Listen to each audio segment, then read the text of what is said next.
Missed the stories which hit the headlines lately? The Daily Tribune is here to give you a flashback of the recent happenings. Here are Daily Tribune's top 5 trending stories of the week. At number 5, the Supreme Court has denied the appeal filed by GMA newscaster Mel Tiangco regarding her complaint against ABS-CBN in connection with her legal dismissal and suspension. In Tiangco's contention, she claimed that the separation pay, damages, and attorney's fees were not fully settled by virtue of the partial settlement agreement with ABS-CBN, which was approved by the Court of Appeals.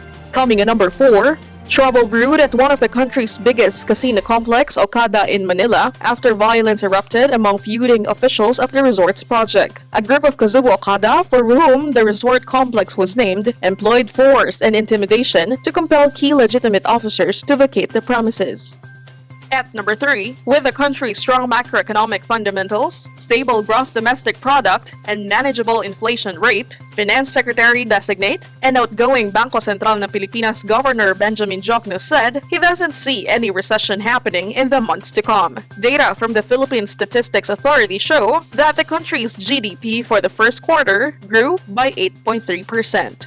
At number 2, President Rodrigo Duterte said he could not find a better time to retire other than June 30, saying his ailments have been taking a toll on him. He recalled undergoing surgery after figuring in motorcycle accidents years ago. Executive Secretary Salvador Miguel said President Duterte is leaving behind a far better Philippines than what was handed over to him by his predecessor 6 years ago. He said the 6-year term of the chief executive was not enough to fully enjoy Duterte's unconventional but very effective style of leadership that the world has not seen before. Exactly a month before his term ends, a grateful and upbeat President Duterte faced his cabinet members in Malacanang on Monday night in what may be their last full cabinet meeting.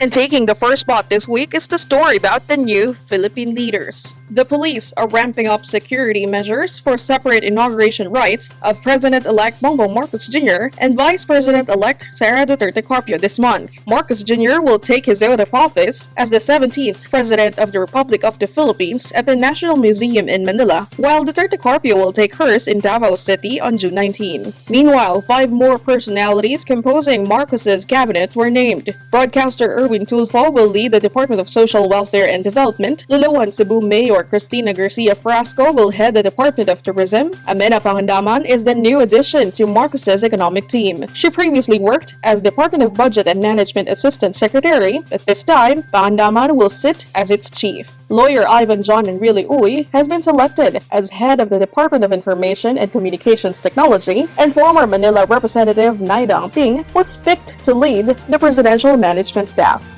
This has been Michelle Gilliang, and that's it for Daily Tribune's top 5 trending stories of the week.